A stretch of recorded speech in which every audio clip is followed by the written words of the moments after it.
ಹೇಳುವಂತೆ FLN ಅಂದ್ರೆ ಬುನಾದಿ ಸಾಮರ್ಥ್ಯಗಳ ಒಂದು ಚಟುವಟಿಕೆ ಆಧಾರಿತವಾಗಿರುತ್ತದೆ. ಇದು ನಮ್ಮ ಶಾಲೆಯಲ್ಲಿ ನಾವು ಮೊದಲಿಗೆ ಪ್ರಾರ್ಥನಾ ಅವಧಿಯಲ್ಲಿ ಏನ್ ಮಾಡ್ತೀವಿ ಅಂತಂದ್ರೆ ಎಲ್ಲ ಶಾಲೆಯಲ್ಲೂ ಮಾಡೋ ರೀತಿಯಲ್ಲಿ ನಮ್ಮ ಪ್ರಾರ್ಥನಾ ಅವಧಿಯಲ್ಲಿ ನೋಡಿ ಈ ಚಾಪ್ಟರ್ ಇದೆ. ಮಕ್ಕಳಿಂದ ಪೇಪರ್ ಅನ್ನು ಓದಿಸ್ತೀವಿ, ಸಂವಿಧಾನ ಪೀಠಿಕೆಯನ್ನು ಓದಿಸ್ತೀವಿ, ಹಾಗೂ ಆಯಾ ತಿಂಗಳಲ್ಲಿ ಕೊಟ್ಟಿರ್ತಕ್ಕಂಥ ಚಾರ್ಟರ್ ಇರ್ತಕ್ಕಂಥ ಒಂದು ಚಟುವಟಿಕೆಗಳನ್ನ ಮಾಡಿಸ್ತೀವಿ. ನಾವು ಪ್ರತಿ ಮಗುವನ್ನು ಸಹ 1ನೇ ತರಗತಿಯಿಂದನೂ ಸಹ ತಗೊಂಡಿದ್ವಿ. ನೀವು ಅಲ್ಲಿ ಗಮನಿಸಬಹುದು, ಕಾಣಿಸ್ತಾ ಇಲ್ಲ, ಅಲ್ಲಿ 1ನೇ ತರಗತಿಯ ಮಗು ಸಂವಿಧಾನ ಪೀಠಿಕೆಯನ್ನ ಹೇಳ್ತಾ ಇದೆ. ಅಂದ್ರೆ ಅದಕ್ಕೆ ಅಕ್ಷರಗಳು ಗೊತ್ತಿಲ್ಲ, ಆದ್ರೂ ಸಹ ಬಾಯಾಟ್ ಮಾಡ್ಕೊಂಡು ಬಂದು ಚಾರ್ಟ್ ಹತ್ರ ಇಟ್ಕೊಂಡು ಹೇಳ್ತಾ ಇದೆ. ಅದೇ ರೀತಿಯಾಗಿ ಪ್ರತಿದಿನ ತರಗತಿ ವೈಸ್ ನಾವು ಅದರಲ್ಲಿ ಚಾರ್ಟರ್ ಕೊಟ್ಟಿರೋದು 4ನೇ ತರಗತಿಯಿಂದ ನಾವೇನ್ ಮಾಡಿದ್ವಿ, 1ನೇ ತರಗತಿಯಿಂದನೇ ಬಳಸ್ಕೊಂಡಿದ್ವಿ. ಪೇಪರ್ ಅನ್ನು ಸಹ ನಾವು ತರಗತಿ ವಾರ ಓದಿಸ್ತೇವೆ ಪ್ರತಿದಿನ. ಈ ರೀತಿಯಾಗಿ ನಾವು ಪ್ರಾರ್ಥನಾ ಅವಧಿಯಲ್ಲಿ ಒಗಟು ಎಣಿಸುವ ಮುಖಾಂತರ, ಗಾದೆಗಳನ್ನು ಎಣಿಸುವುದರ ಮುಖಾಂತರ, ಗಾದೆಗಳಿಗೆ ವಿಭಿನ್ನ ಅರ್ಥ ಇದೆ, ಒಳ ಅರ್ಥ ಮತ್ತು ಹೊರ ಅರ್ಥ ಎರಡು ರೀತಿಯಲ್ಲಿ ನಾವು ಅದನ್ನ ಬಿಡಿಸ್ತಾ ಹೇಳ್ತಾ ಒಗಟನ್ನು ಬಿಡಿಸ್ತಾ ನಮ್ಮ ಮಕ್ಕಳು ಇಂಗ್ಲಿಷಲ್ಲೂ ಸಹ ಕನ್ನಡದಲ್ಲೂ ಅವರದೇ ಆದ ಒಂದು ಶೈಲಿಯಲ್ಲಿ ಹೇಳ್ತಾ ಹೋಗ್ತಾರೆ. ಈ ರೀತಿಯಾಗಿ ನಾವು ಪ್ರಾರ್ಥನಾ ಸಮಯನ ಬಳಸ್ಕೊಳ್ತಾ ಇದ್ವಿ.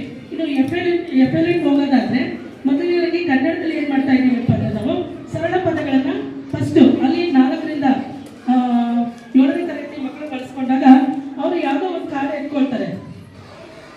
ಏನೊಬ್ಬ ಮಕ್ಕಳು ಅಂದಾಗ ದಾ ಅಂತ ಹೇಳಿದ್ರೆ ಅದು ಹೂವನ್ನು ಬಿಡಿಸಿ ಅಂದಾಗ ಈ ರೀತಿಯಾಗಿ ಅದಕ್ಕೆ ಸಂಬಂಧಪಟ್ಟ ಈಗ 2ನೇ ಕ್ಲಾಸ್ಗೆ ಏನ್ ಮಾಡ್ಬೋದಪ್ಪ ಅಂದ್ರೆ ಈ ದಾ ಎಲ್ಲಿದೆ ಅಂತ ಗುರುತಿಸಿ ಅಂತ ಹೇಳ್ಬೋದು. 3ನೇ ಕ್ಲಾಸ್ ಸಂಬಂಧಪಟ್ಟಾದ್ರೆ ಒಂದು ಪದಗಳನ್ನ ಹೇಳಿ ಅಂತ ಹೇಳ್ಬೋದು. 4ನೇ ಕ್ಲಾಸ್ 5ನೇ ಕ್ಲಾಸ್ ಓದಿದ ತಕ್ಷಣ ಏನ್ ಮಾಡೋದು, ಡಿಕ್ಟೇಷನ್ ಹೇಳ್ಬೋದು. ನಾವು ಈ ಪದಗಳನ್ನ ಡಿಕ್ಟೇಷನ್ ಹೇಳಿದಾಗ 6ನೇ ಕ್ಲಾಸ್ 7ನೇ ಕ್ಲಾಸ್ ಮಕ್ಕಳಿಗೆ ಅದನ್ನ ತಿದ್ದುವಂತ ಕಾರ್ಯವನ್ನ ನಾವು ಆ ಮಕ್ಕಳಲ್ಲಿ ಬಳಸ್ಕೊಳ್ತಾ ಇದ್ವಿ.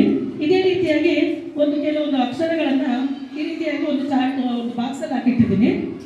ಎಲ್ಲ ಮಕ್ಕಳು ಯಾವ್ದಾದ್ರೂ ಎತ್ಕೋಬಹುದು, ಬಂದು 1ರಿಂದ 7ನೇ ಕ್ಲಾಸ್ ಯಾವ ಮಕ್ಕಳಾದ್ರೂ ಬಂದು ಎತ್ಕೋಬಹುದು.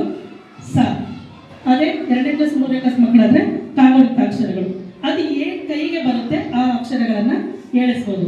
ಇದಕ್ಕೆ ಸಂಬಂಧಪಟ್ಟಾಗೆ ನಾವು ಒಟ್ಟಾರೆ ಅಕ್ಷರಗಳನ್ನ ಸಹ ಹೇಳ್ಬೋದು. ಇದಕ್ಕೆ ಸಂಬಂಧಪಟ್ಟಾಗೆ 3ನೇ ಕ್ಲಾಸ್ 4ನೇ ಕ್ಲಾಸ್ ಮಕ್ಕಳಿಗೆ ಈ ರೀತಿ ಪದಗಳನ್ನ ಹೇಳಿ ಮಕ್ಕಳಾಗುತ್ತೆ. ಅದೇ 6ನೇ ಕ್ಲಾಸ್ 7ನೇ ಕ್ಲಾಸ್ ಹೇಳ್ತಿದ್ದಾಗ ಡಿಕ್ಟೇಷನ್ ವರ್ಡ್ ಸೇಮ್ ಅದೇ ಕಾನ್ಸೆಪ್ಟ್ ಅಲ್ಲಿ ಹೋಗ್ತಾ ಇದೀವಿ. ಈಗ ಏನಾಗಿದೆ ಅಂದ್ರೆ 6, 7ನೇ ಕ್ಲಾಸ್ ಮಕ್ಕಳಿಗೆ ತುಂಬಾ ಲಾಸ್ ಆಗಿರೋದು. ಯಾಕೆ ಅಂತ ತಮಗೂ ಗೊತ್ತಿದೆ. ಯಾಕಿರ್ಬೋದು ಹೇಳಿ ಶಿಕ್ಷಕರ? ಕೊರೋನಾ, ಅವರೆಲ್ಲ ಕೊರೋನಾ ಬ್ಯಾಚ್.